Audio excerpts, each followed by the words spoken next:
RTI Live News. Ask for right. RTI Live News కి స్వాగతం. పెద్దపల్లి జిల్లా ఓదెల మండలంలో గతంలో నిర్మించిన 49 డబుల్ బెడ్రూమ్ ఇండ్లను అదే విధంగా నూతనంగా నిర్మించిన డబుల్ బెడ్రూమ్ భవనాలను నూతనంగా నిర్మించిన 96 డబుల్ బెడ్రూమ్లను సోమవారం పెద్దపల్లి ఎమ్మెల్యే చింతకుంట విజయరమణారావు పరిశీలించారు. అదే విధంగా డబుల్ బెడ్రూమ్లకు మౌలిక వసతులు, సీసీ రోడ్లు, త్రాగునీరు, drainage, power supply, septic tanks నిర్మాణాలను త్వరగా పూర్తి చేయాలని అధికారులకు ఆదేశించారు. ఇక అదే విధంగా కొలనూరు గ్రామంలో రోడ్డు వైండింగ్ పనులను పర్యవేక్షించారు. అదే విధంగా ఓదెల గ్రామంలో రోడ్డు వైండింగ్ పనులు పరిశీలించారు. ఈ కార్యక్రమంలో కాంగ్రెస్ పార్టీ మండల అధ్యక్షులు Mula Premsagar Reddy, single window chairman Alla Suman Reddy, ప్రత్యేక అధికారి షబీర్, ఎంపీఓ మాజీ సర్పంచ్ ఆకుల మహేందర్, చీకట్ల మొండయ్య, చింతం కుమారస్వామి, మాజీ ఎంపీటీసీ బోడకుంట శంక, బోడకుంటి చిన్నస్వామి తదితరులు పాల్గొన్నారు. కొల్లూరు గ్రామ పంచాయతీ పరిధిలో రోడ్డు వైండనింగ్ కోసం ఏదైతే మరో మంజూరైనటువంటి రోడ్డును దాదాపు కిలోమీటర్ మేరకు గ్రామంలో గ్రామస్తులందరినీ కలుపుకొని గ్రామస్తులందరితో చర్చించి మరి ఆ రోడ్డు నిర్మాణం, దాంతోపాటు మరి ఆ సైడ్ డ్రైన్ లేదు, అది కూడా కావాలంటే నూతనంగా సైడ్ డ్రైన్ కూడా నిర్మాణం మంజూరు ఇప్పిస్తామని చెప్పడం జరిగింది. మరి అక్కడి నుంచి వెళ్ళి ఓదెల డబుల్ బెడ్రూమ్ ఇండ్లకు కూడా రావడం జరిగింది. మరి దీనికి సంబంధించి గవర్నమెంట్కు, ప్రభుత్వానికి నివేదించి ఏదైతే ఇవాళ డబుల్ బెడ్రూమ్ ఇండ్లు కట్టి మరి ఇవాళ ఇన్ఫ్రాస్ట్రక్చర్ లేక మరి గత సంవత్సరాల కొద్దీ మిగిలిపోయినటువంటి ఇండ్లను త్వరలోనే మంజూరు తీసుకొచ్చి రాబోయే 3-4 మాసాలలోనే దాన్ని పూర్తి చేయించి ప్రజలందరూ కూడా, పేద ప్రజలందరూ కూడా సౌకర్యవంతంగా ఉండే విధంగా చేయాలన్నటువంటి ఆలోచనతో ఇవాళ ఓదెల డబుల్ బెడ్రూమ్ ఇళ్ళకి రావడం జరిగింది. మరి ఇది ఓదెల కానీ, శ్రీరాంపూర్ కానీ, సుల్తానాబాద్ కానీ, పెద్దపల్లి డబుల్ బెడ్రూమ్ ఇళ్ళకి సంబంధించి డిఎంఎఫ్టీ నిధులతో కూడా ఇప్పటికే పనులు ప్రారంభించినాం.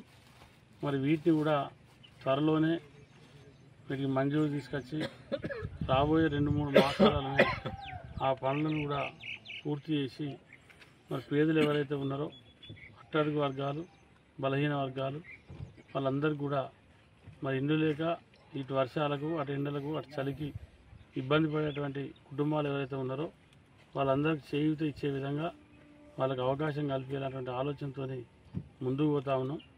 ఇవే కాకుండా రేపు ప్రభుత్వం మరి పెద్ద ఎత్తున ఇండ్లు తీసుకురావడానికి సిద్ధంగా ఉంది.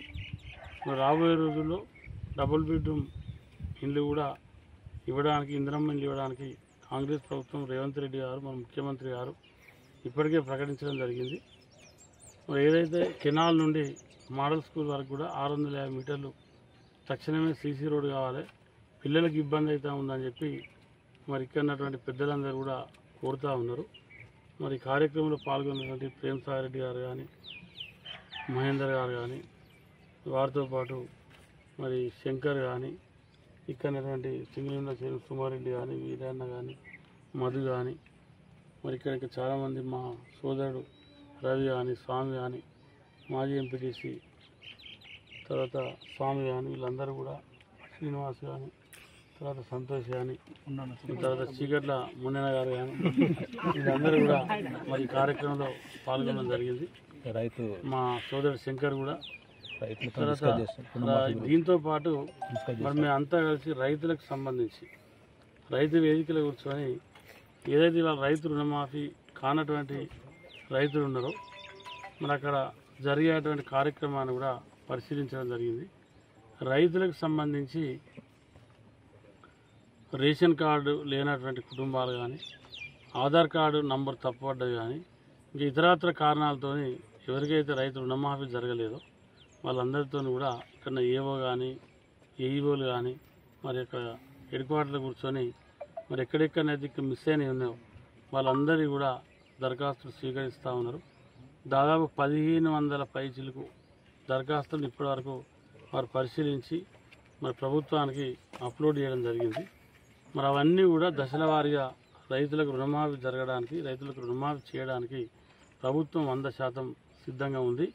కాబట్టి మిగతా ఇంకెవరైనా అప్లోడ్ చేసుకున్నటువంటి రైతులు కూడా ఎవరైనా ఉంటే వాళ్ళు కూడా ముందుకు రావాలి. ఇక 2 లక్షలకు సంబంధించి ప్రభుత్వం ఇప్పటి వరకు ఇంకెలాంటి ఆప్షన్ లేదు, ప్రభుత్వం ఎట్లాంటి గైడ్లైన్స్ లేదు, ఎలాంటి నిర్ణయం తీసుకోలేదు. ఇంకా దానికి సంబంధించి ప్రభుత్వం నిర్ణయం తీసుకొని చెప్పిన తర్వాత మా రైతులకు మేము కూడా ఏమైనా చెప్పగలుగుతాం. సరే ఇప్పుడైతే రేషన్ కార్డు లేని వాళ్ళు, ఆధార్ కార్డు నెంబర్ తప్పు పడ్డోళ్ళు, అకౌంట్ నెంబర్ తప్పు పడ్డోళ్ళు, ఇంకా చిన్న చిన్న కారణాలతో రైతు రుణమాఫీ జరగకుంటున్నటువంటి 6 లక్షల మంది అకౌంట్లు ఈ రాష్ట్రంలో ఎవరైతే ఉన్నారో వాళ్ళందరినీ కూడా రాష్ట్ర వ్యాప్తంగా ఈ స్పెషల్ డ్రైవ్ కార్యక్రమం నడుస్తూ ఉంది.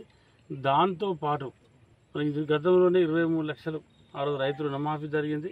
ఇది కూడా తప్పకుండా రైతుల ఆశను ఈ ప్రభుత్వం నెరవేరుస్తుంది.